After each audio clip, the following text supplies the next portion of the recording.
Hi, this is Chris Edwards, your instructor for class, and I'm going to talk a bit about flipped learning. Hopefully you've watched those videos that I put in there for you to watch before watching this presentation, so you have a bit of an idea what flipped learning is.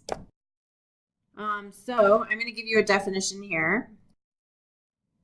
From Flipped Learning Network, they describe flipped learning as a pedagogical approach in which direct instruction moves from the group or classroom learning space to the individual learning space, and the resulting group space is transformed into a dynamic, interactive learning environment where the educator guides the students as they apply concepts and engage creatively in the subject matter. So you become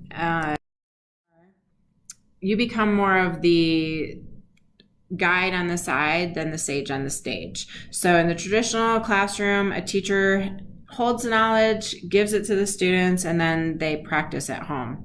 In the flipped classroom, the teacher assigns the either traditional lecture or some kind of video to watch at home to learn some material, and then the kids come and they are interacting. If you notice, they are sitting in groups here. The teacher's working with one group, and that's a different way to look at how students are working with the information.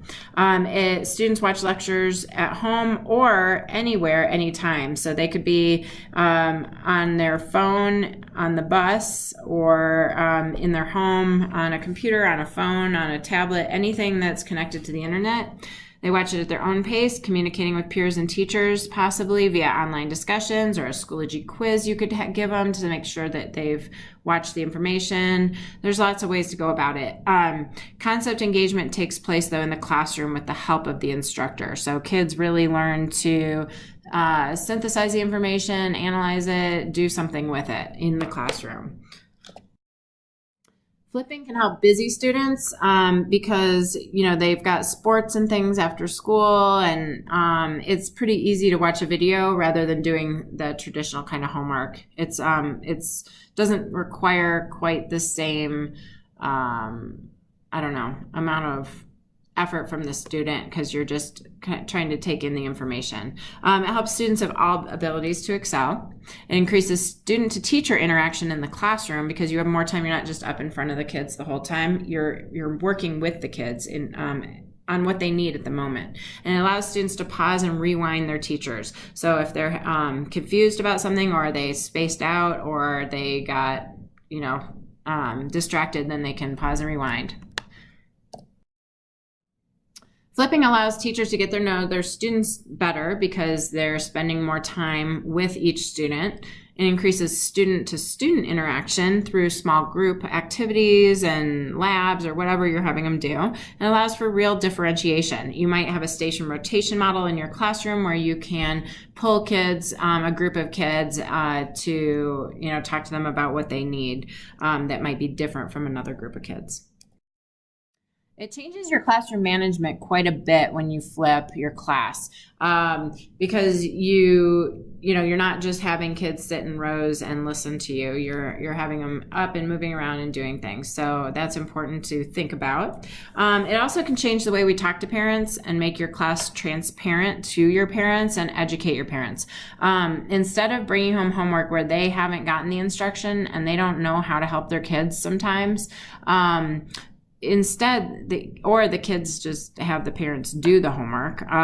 Instead, the kids are learning the information at home. So the parents could learn along with them. Parents can see what's happening through Schoology or wherever the kids are accessing the material. And I think for me, it would have increased my relationship with my dad when he was trying to help me with homework. It wasn't real pleasant. I think a lot of people have that issue. And I think if they're learning the content instead of trying to practice the content that they might not understand, it can be really helpful. All right, we're going to talk about the power of PowerPoint. A lot of you probably are more into Google than Microsoft at this point, but we're going to talk about what the advantages are. You could still create a presentation in Google, and I'm going to show you how soon, and make it a PowerPoint and then do this kind of recording. And I really like having our Surface Pros, we can actually like write on the screen. So if you're a math teacher, you can actually do problems and show the students how it works as you talk through it. And I think that's super powerful. So you record your PowerPoint, you've got your information that you want them to have, you've got your voice, which is important for your students to hear. You've got student choice of when and where they watch, and students can speed up, slow down, and pause. So they are hearing you. Now, of course, you can also supplement like I did in here with, there's a couple other videos from other people to watch, but I think there's something powerful about having your own voice. You can check for understanding and check to see if they actually watched it through a Microsoft form.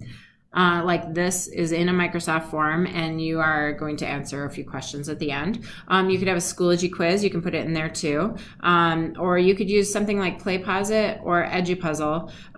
Those are programs online where you can bring in a video and then you can cut it if you want to. So if you had a video that's long and you wanted to just show parts of it, you can, and you can pause it and add questions. So that's something to look into if you're interested. Okay, so what if they don't watch at home? I hear that all the time. You need to offer that option to watch at lunch or morning or afternoon tutorials, because kids get busy or they forget or whatever. You can have them watch before they can participate in the activities or discussions you're having with the rest of the class. So you can have a little station where there's a couple computers and they can watch there. So maybe you have a science lab and they can't participate till they've watched this information. And make sure your class time and your presentation are both engaging, and students will find a way to watch. If they're feeling like they're missing out on hanging out with their peers because they're having to sit there and watch it, they're going to probably find a way. All right, so I already brought this up a little bit, but if you don't use PowerPoint and you've got all these things in Google, you do not have to recreate everything. You just go to File, Download as, Microsoft PowerPoint. You open it up in PowerPoint and you start recording. So you can definitely use your Google presentations. Don't get rid of those. All right, so we're going to be talking about how it works. That'll be my next PowerPoint. It'll help you learn how to record your PowerPoint. So hopefully you've learned some good information, and I'll see you again soon.